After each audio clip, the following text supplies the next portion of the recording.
Olá, pessoal, tudo bom? Bom, então chegamos à nossa última aula, né? Encerramento do nosso semestre. Então, bom, o assunto da aula de hoje será tratar sobre algumas questões de encerramento mesmo, principalmente do trabalho final da disciplina, né? O artigo, então, que vocês estiveram construindo, quanto sobre o seminário, tá? Então, vou começar falando algumas coisinhas sobre o seminário que eu já falei em outra aula, mas algumas explicações para vocês estarem acessando quanto ao seminário. Bom, o seminário ele tem uma perspectiva de ser uma apresentação presencial no polo que vocês estão vinculados, tá? Então, essa que é a ideia, apresentar junto ao polo presencial que vocês estão cadastrados, né? Porém, quais foram algumas alternativas possibilitadas? Quem necessita não pode estar presencial para estar podendo fazer essa apresentação de forma síncrona com os colegas acompanhando, né? Foi possibilitado então fazer o pedido, a solicitação para fazer a apresentação remota. Então a pessoa estará remotamente, sincronamente com os demais, né, fazendo suas apresentações presenciais no polo, através da transmissão online pelo próprio ali as webconfs do e-aula da disciplina. Então nós vamos entrar no sistema do webconf, cada polo, e vai fazer a transmissão por ali. Quem fará a sua apresentação remota vai entrar pelo seu e-aula no seu sistema, né? Vai acessar a webconferência, o espaço da webconferência da disciplina e vai fazer a apresentação por ali. Os demais polos vão estar acompanhando, né? A transmissão, assim como o seu polo, né? Vai estar acompanhando, tá? Então, essa alternativa foi possibilitada para permitir que a pessoa possa estar, né, junto, sincronamente, mas não vai estar presencial por alguma questão de trabalho, por uma questão de deslocamento, das moradias. Tem pessoas que trabalham e não conseguem se deslocar a tempo, né? Então, estão fazendo esse pedido. Todos os pedidos que eu recebi até ontem, eu já retornei e confirmei, ok, tá? Outras questões também que surgiram. A pessoa está ali no horário previsto, porque eu segui a ordem alfabética de vocês no polo. Então, os horários foram ali estimados, né? São 15 minutos de apresentação para cada um. Até 15 minutos, se a pessoa demorar um pouco menos, não tem problema. E aí a gente abre para até 5 minutos de algumas perguntas, questões, exploração de alguma questão. Então, fica, na verdade, 20 minutos para cada pessoa, para cada trabalho, né? Para cada aluno. É um horário estimado. Se for terminando um pouquinho antes, as apresentações vão ficando um pouquinho antes. Tem pessoas que mandaram assim, não poderei estar naquele horário ainda, porque, né, até eu chegar, ou tem algum compromisso. Não tem problema essa questão de reajustes de horários, principalmente dentro do polo.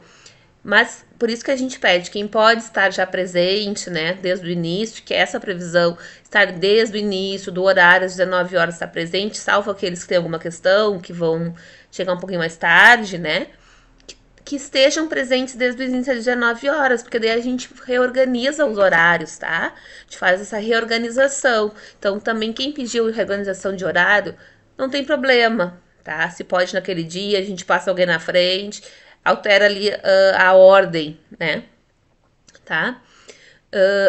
Também houve pedidos da pessoa apresentar no outro polo, né? Então, tem pessoas que moram na região de Porto Alegre, estão vinculadas a, por exemplo, ao Polo Arroio dos Ratos, ou estão vinculadas ao Polo Santa Sapiranga e moram na região, ou trabalham na região um pouquinho mais afastada em Porto Alegre. Eu tenho a possibilidade de estar apresentando então no Polo Novo Hamburgo. Inclusive, segunda-feira à noite eu estarei no Polo Novo Hamburgo, acompanhando as apresentações de trabalhos lá, tá?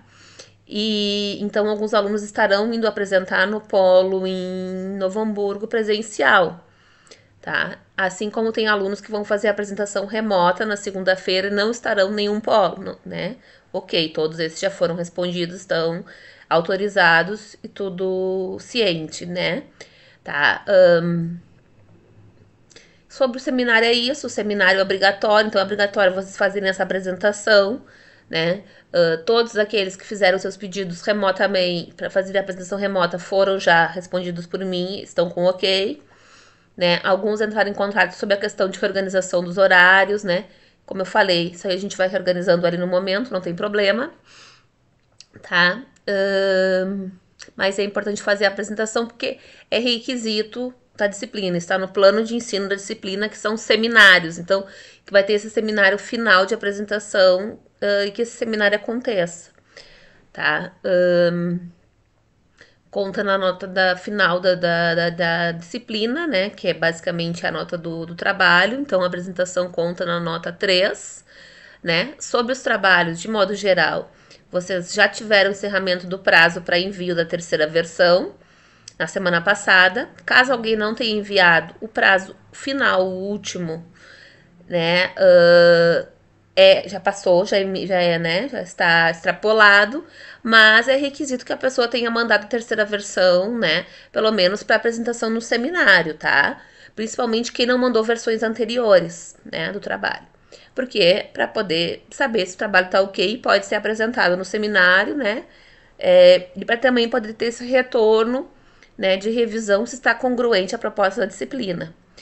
Todo mundo pode fazer uma revisão, se quer, né, revisar algo, ou se teve apontamentos de revisões nas avaliações nossas, né, seja na avaliação, na atividade 1, na 2 ou na 3, né, e às vezes não conseguiu fazer, ou fazer tudo que gostaria, ou fazer tudo que teve de revisão sugerida, né, pode fazer ainda revisões até o dia 1 de dezembro, tá? Esse prazo, ele é impreterível, não vai ser alterado, em vista de que tem que corrigir e fechar as notas de todos, né? Até o dia 6, tá? Então, já vou estar fechando as notas ali naquela semana, então o dia 1 é o prazo impreterivelmente final para conclusão, tá? Depois vão ser fechadas as notas já e isso é enviado para o sistema acadêmico dos registros, né? E não tem mais como alterar naquele momento ali até a finalização do ano letivo no dia 6, né? Depois já são os exames e as recuperações, né? Do semestre letivo, tá? Fora isso, então, a gente vai falar um pouquinho sobre questões de encerramento do trabalho, tá? Algumas pessoas já estão fazendo, algumas farão ainda depois, né? Até esse prazo do dia 1, alguns ajustes, né? Finais dos seus trabalhos. Né? O que é importante nesse momento, né? De fechamento mesmo do trabalho, né?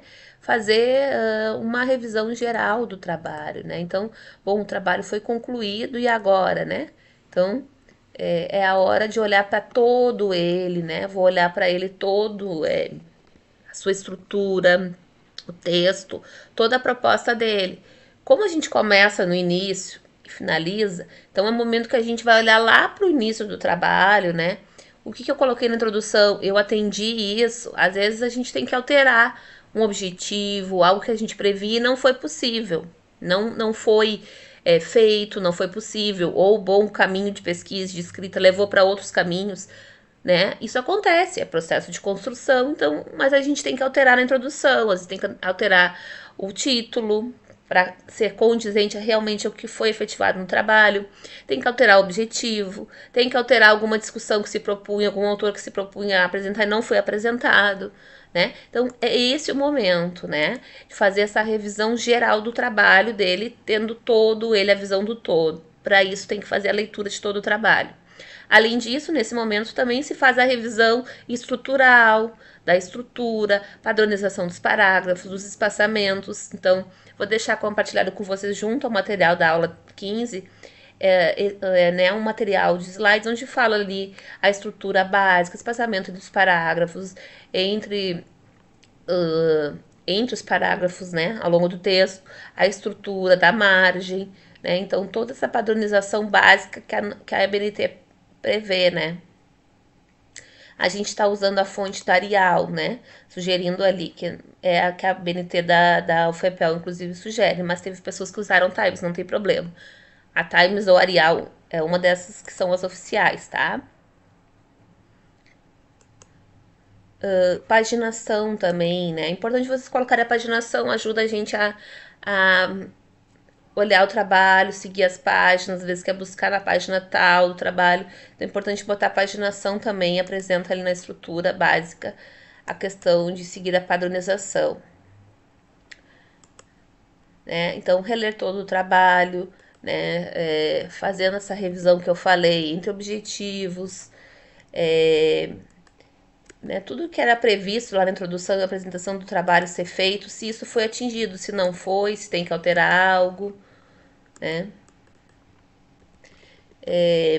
Esse cuidado, né, que se tem sempre entre os objetivos. Então, por exemplo, eu apresentei o objetivo na introdução, copiar e colar ele igualmente, ele está na introdução, no resumo e na conclusão.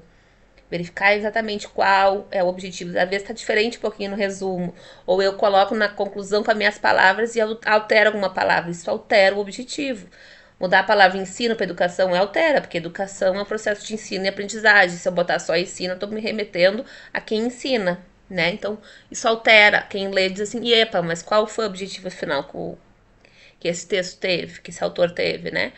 Então, a gente sugere, copia e cola, problema, objetivo, faz um copia e cola de tudo isso no resumo, na introdução, na conclusão. Isso facilita não mudar, não alterar. E às vezes até misturar, e aí depois a gente pergunta pro autor, ele diz, e agora? Qual foi o meu objetivo exatamente, né?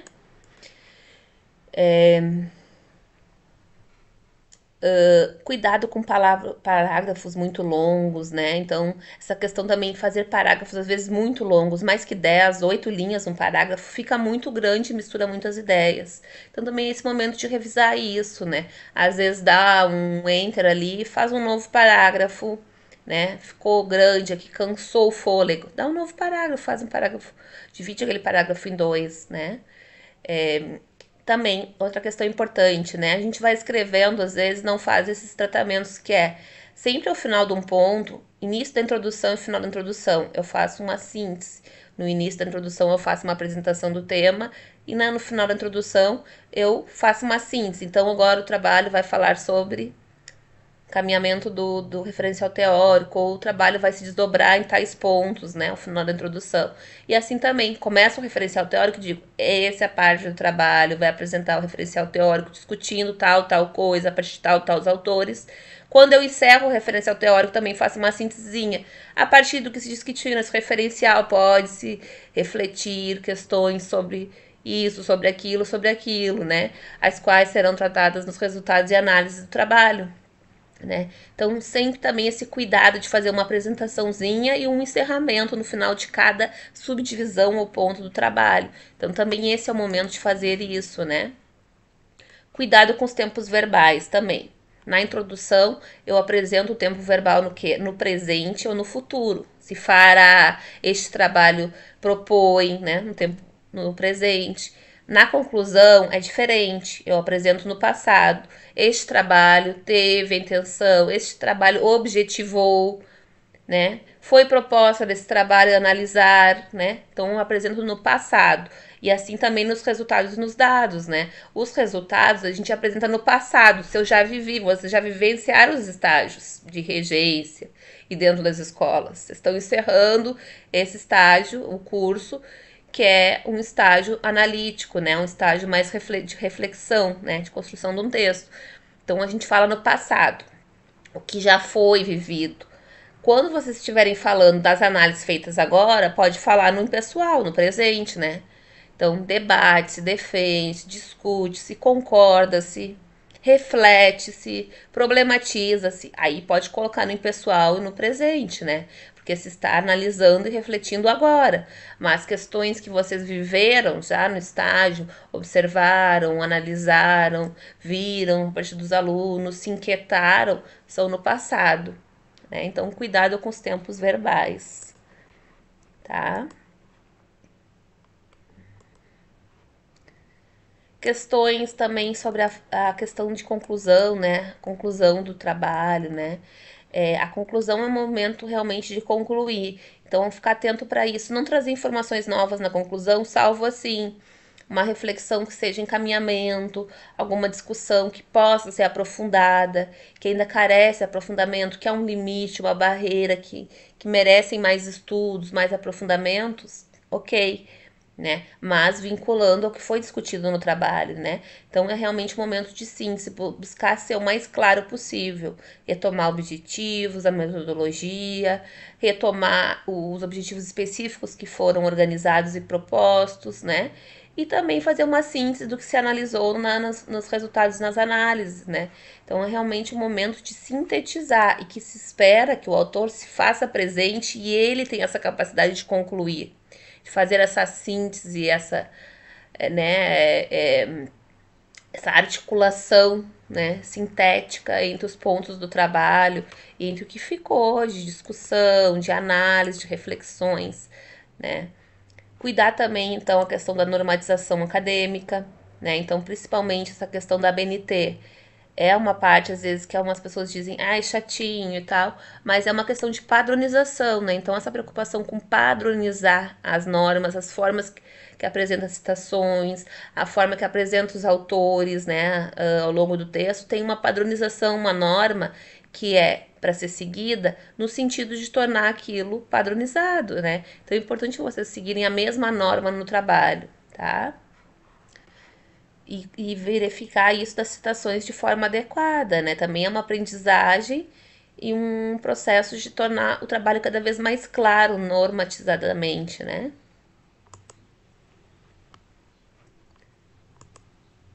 Acertar o título do trabalho, né? Como é importante também, na outra aula anterior nós falávamos do resumo. A importância do resumo, ele chama atenção, ele informa, né, o leitor, basicamente, sobre o que tratará o trabalho. Então, ele é um momento muito importante, né, o resumo. Parece algo básico, né, o resuminho não é o trabalho completo. Mas é muito importante, porque faz chamar atenção, faz assim.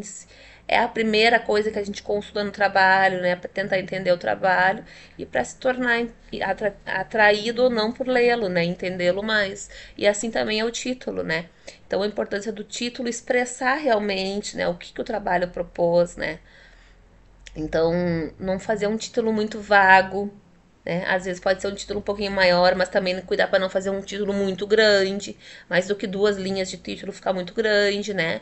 E buscar expressar no título questões, o que realmente o trabalho, né, buscou analisar. Né? Então não esqueçam no título de apresentar a filosofia, apresentar a questão de alguma forma da educação, da vivência do estágio, da vivência profissional, alguma coisa vinculada à escola, né? Então isso é importante. E também descrever exatamente, foi tratado problemas de ensino da filosofia, foi tratada a filosofia a partir dos clássicos, né? Como trabalhar os clássicos da filosofia na atualidade, botar isso, né, os clássicos na atualidade, né? Então, um trabalho de ensino da filosofia dos clássicos na atualidade, botar exatamente as palavras, né? Se foi problema, se foi limite, se foi possibilidades, né? Porque isso altera realmente também a proposta do trabalho, né? Então, tornar ele claro e atrativo para quem está olhando para esse título, né?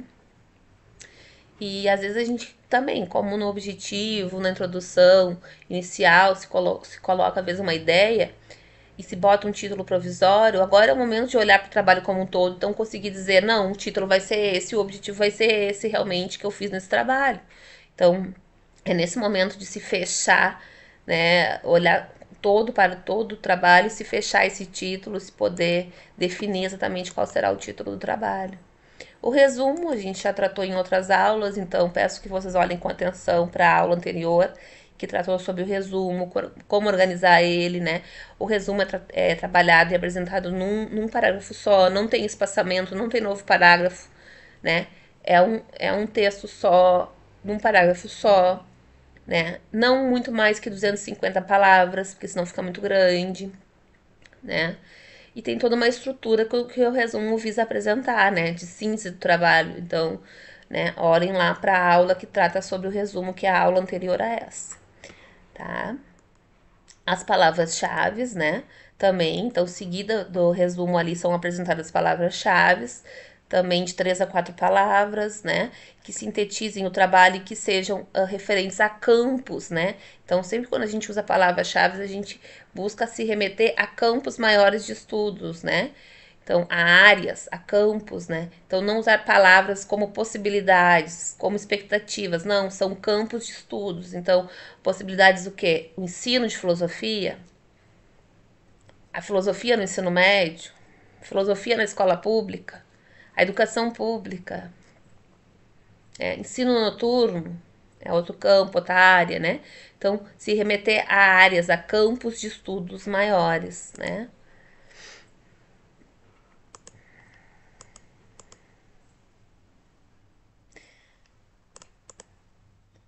Citações, né? Revisar bem as citações, cuidar, citações diretas, apresentar a página. Não adianta eu botar uma citação direta com as aspasinhas ou recuá-la quando maior que 3 centímetros e não botar a página. Se não tá achando a página, perdeu a página, não sabe mais a página que foi, ou aonde que foi, porque às vezes é um material na internet, não tem página, a gente coloca daí SP, né? Tira as aspas, tira a forma de citação direta e eu sugiro que coloque como citação indireta, reescreva com as palavras de vocês, porque não pode apresentar a citação direta com as aspas ou recuá-la, né, e não ter a informação exata da onde foi retirada, tá? Formatação adequada das citações, né? Então, quando é direta no corpo do texto, quando é direta e é maior que 3 linhas, formatar direitinho. Quando é uma citação indireta, só cita o autor e o ano, né? Só o sobrenome do autor e o ano. Então, faz essa formatação direta, né? E revisar as referências, né? Muito importante. Só apresentar nas referências autores e trabalhos efetivamente citados no texto. Se eu não citei e apresentei o nome do autor dentro do texto, eu não coloco na referência. Se eu quero manter ele na referência, eu tenho que apresentar de alguma forma o nome do autor, a revista, o site, tá? No texto. Tem que isso aparecer claramente para o autor saber em que momento eu estou me referindo a uma referência que eu estou citando no final lá. Tá? Então, essa revisão da referência é importante. E aí, também, para finalizar, então, alguns itens acessórios, né? Que são nota de rodapé, nota de fim, anexos e apêndices ou resumo em inglês. Não é obrigatório o resumo em inglês, mas para quem quiser colocar, pode colocar seguido abaixo do resumo em português, colocar um resumo em inglês ou em espanhol, tá? Mas não é requisito, só é obrigatório o resumo em português, a gente está pedindo aqui, tá? E então notas de rodapé são aquelas notinhas que vai lá embaixo no final da página que tu pode colocar, né? Que traz uma explicação, um dado mais explicitado, né? E a nota de fim é a que vai lá no final de todo o trabalho, né? Tem pessoas que às vezes botam a nota de fim, né? Eu prefiro usar a nota de rodapé que é ao final de cada página, que já traz ali uma explicaçãozinha, mais um dado explorado de alguma questão que não está no corpo do texto, que bom, traz alguma explicação importante, mas que não ficaria bem no corpo do texto, então foi colocada ali como rodapé, né? Tá? Não são obrigatórios, mas às vezes tem pessoas que apresentam e gostam de apresentar, né? Esse uso. E os anexos e apêndice, né? Então, anexos são aqueles documentos que a gente coloca ao final, né? São documentos prontos, então, uma foto que eu retirei do material, de uma atividade que eu fiz, né? São materiais prontos, né? Anexos, um anexo do plano de ensino da escola, um anexo do livro didático. É anexo, já é algo pronto, né? Que eu não produzi. Quando é algo que eu produzi, são apêndices, né? Então, quero botar o questionário que eu produzi, boto como apêndice. É apêndice que chama, tá? No tipo de artigo, muitas vezes a gente usa no corpo do texto. Então, na metodologia, eu já trago o questionário que eu produzi. Mas, como às vezes é muito grande, a gente traz lá no final, como um apêndice. Assim também a questão do anexo. Quando é algo muito grande, né? Então, eu quero trazer o plano de aula. Todo o plano de aula são 4, 5 páginas, né? Então, para não trazer no meio do texto, ser muito grande, eu trago lá no final, como um apêndice. Mas se não, dá para trazer no corpo do texto, né? É uma atividade que eu fiz, é uma foto que eu tirei, traz no corpo do texto, porque já o leitor tá lendo ali e já fica né, encadeado ao texto, né? Então, são recursos acessórios, né? Não obrigatórios, mas que podem ser usados e que enriquecem, ilustram, mas que também tem uma normatização e uma forma de uso, tá? No mais, eu acho que é isso. Então, para finalizar a nossa disciplina, encerramos aqui o nosso semestre, né? E as nossas atividades da disciplina. E no mais, a gente fica conversando, né? Quem precisar por mensagem ali não é a aula ou outra forma de encaminhamento, tá bom? Um beijo, pessoal, e bom finzinho de semestre, de ano letivo.